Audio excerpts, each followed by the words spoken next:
तुगलक प्रशासन, इसे तुगलक वंश भी कहा जाता है। तुर्की की एक मुस्लिम वंशावली ये तुगलक दरअसल थी। दिल्ली सल्तनत पर इसका शासन 1320 के आसपास शुरू होता है। गियासुद्दीन के बाद उनके बेटे यानी जौना यानी उलुग खान ने 1325 में मोहम्मद बिन तुगलक की उपाधि के साथ सल्तनत संभाली। 1351 तक राज किया। इस दौरान तरह तरह के नाम तुगलक ने हासिल किए, सन की सुल्तान, बुद्धिमान, मूर्ख शासक, पगला, ब्ला ब्ला ब्ला। तो क्या क्या उन्होंने किया था जिसकी वजह से कहा गया? दोआब में कराधान लगाना, दिल्ली से राजधानी को शिफ्ट कर देवगिर ले जाना और उसका नाम बदलकर दौलताबाद कर देना, और तो और कांस्य यानी जो कांसा होता है, कांसे के सिक्के को चांदी का मूल्य देते हुए सिक्के चलाना, अपनी मुद्रा बना लेना।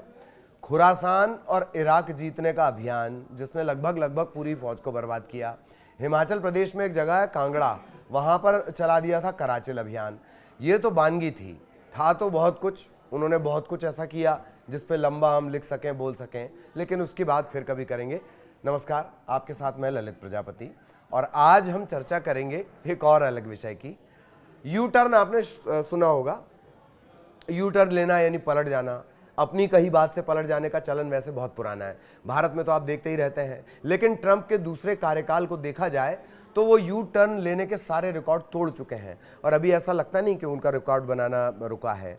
और अजीबो गरीब फैसले लेने का रिकॉर्ड भी उन्हीं के नाम हो चुका है। एक एक कर कुछ फैसले आपको बता दिए जाएं। एक मामला है यूक्रेन के साथ रिलेशन, कहाँ तो ओवल हाउस में क्या क्या नहीं कह दिया था, और अब ताज़ा जानकारी के मुताबिक ट्रंप कह रहे हैं कि यूक्रेन को दी जाने वाली सैन्य सहायता कर्ज या ऋण नहीं होगी।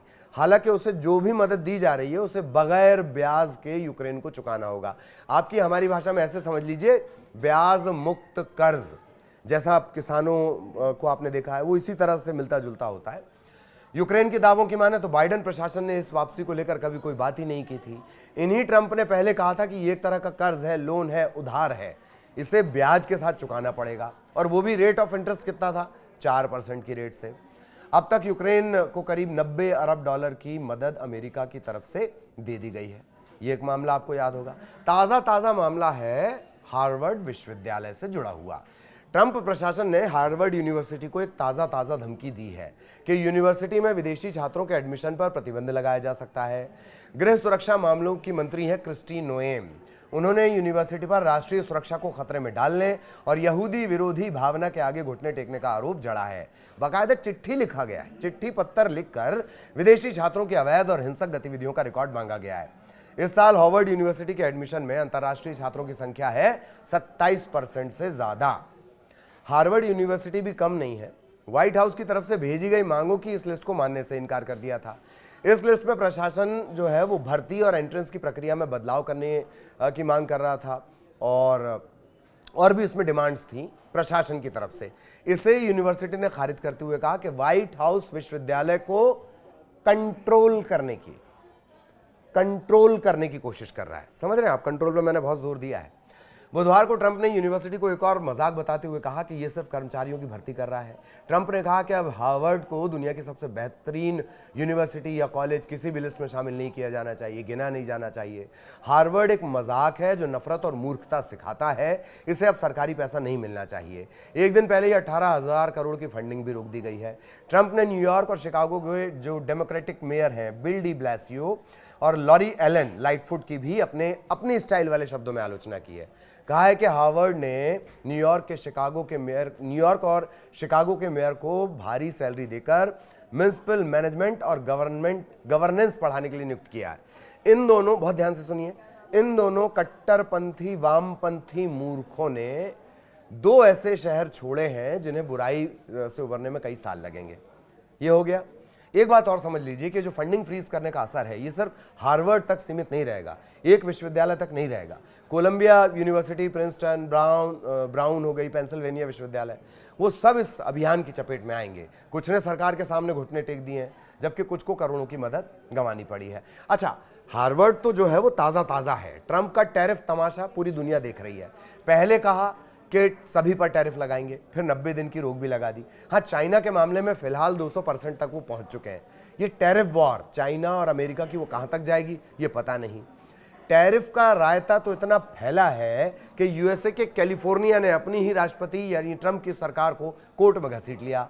गवर्नर और अटॉर्नी जनरल ने बुधवार को कहा है कि डोनाल्ड ट्रंप के बार बार टैरिफ लगाने और फिर हटाने की हरकत को लेकर उन्होंने संघीय सरकार पर मुकदमा किया है। ये हो गया। अब थोड़ा और पीछे चलते हैं। ईरान से बातचीत को लेकर गजब की रस्साकसी चल रही है। पहले धमकियों से बात, फिर वार्ता पर बात, और अभी भी कोई स्पष्ट स्थिति नहीं है कि परमाणु कार्यक्रम को लेकर दरअसल होगा क्या। आते ही ट्रंप ने साउथ की फिल्मों के अंदाज में कहा था, रशिया को मनाना तो उल्टे हाथ का खेल है। रूस यूक्रेन युद्ध तो ऐसे लग रहा था मानो यूं चुटकियां बजाएंगे और सुलझा देंगे, लेकिन युद्ध अभी भी लगातार चल रहा है। यूक्रेन के राष्ट्राध्यक्ष को जिस अंदाज में ओवल हाउस बुलाकर जलील किया गया, ऐसा लगा मानो पक्की वाली कट्टी हो गई हो। कट्टी वो जो बच्चे बचपन में हो जाती है, इस उंगली से कट्टी कर ली जाती है, ऐसा ही लगा कि पक्की वाली हो गई है। लेकिन वो कारोबारी ही क्या जो अपनी बातों से न मुकर जाए। अब तो यहां तक कह रहे हैं कि ब्याज मुक्त पैसा है, दे देना, और जिस दिन खनिज डील हो गई, शायद ये जो मुद्दल रकम होती जिसको मूल रकम बोली जाती है, वो भी बंद हो जाए। ये कुछ फैसले हैं जिन पर ट्रंप का यू टर्न है। पूरे फैसले अगर जोड़ दिए जाएं तो कम से कम महाकाव्य तो लिखना ही पड़ेगा। ट्रंप काव्य आप इसे कह सकते हैं। वैसे रोजाना वो मीडिया को इतना मटेरियल दे देते हैं कि दिन भर ट्रंप ट्रंप किया जा सके। मीडिया की बात आई है तो ये भी जान लीजिए, अब व्हाइट हाउस में सवाल पूछना भी पूछने वाले से पूछकर ही हो पाएगा। समझ रहे हैं बात को। नई नीति के तहत अब व्हाइट हाउस की प्रेस सचिव हैं कैरोलिन लेविट। वो ये तय करेंगे कि राष्ट्रपति ट्रंप से कौन कौन सवाल पूछ सकता है। ये नियम व्हाइट हाउस के Oval office, press briefing room और यहां तक कि जो राष्ट्रपति के पास विशेष विमान होता है एयरफोर्स 1 का, उस पर भी लागू होगा। सूत्रों के मुताबिक ये कदम इसलिए उठाया गया ताकि प्रशासन के दृष्टिकोण को विकृत न किया जा सके। केवल जिम्मेदार पत्रकारों को ही सवाल पूछने की अनुमति दी जाएगी। अब जिम्मेदार कौन होगा, जिसे प्रशासन बताएगा। प्रशासन को ये कौन बताएगा, प्रशासन को ट्रंप बताएंगे। मामला आप समझ गए होंगे। गजब है, मतलब गुरु, ऊपर से लेकर नीचे तक गजब ही गजब। आपको याद होगा बचपन में बड़े बड़े मसले आप कैसे सुलझा लिया करते थे। ऐसा लगता है ट्रंप भी सुबह उठकर अक्कड़ बक्कड़ बम्बेबो खेलते हैं। ये जरूर बताइएगा कि दोनों कहानी आपको कैसी लगी। अब दोनों मतलब आप समझ रहे हैं। ट्रंप वाली कहानी हमने आपको बताई, और उससे पहले कौन सी कहानी बताई, मोहम्मद बिन तुगलक वाली। आप कमेंट में बता सकते हैं कौन सी कहानी ज्यादा बेहतर आपको लगी।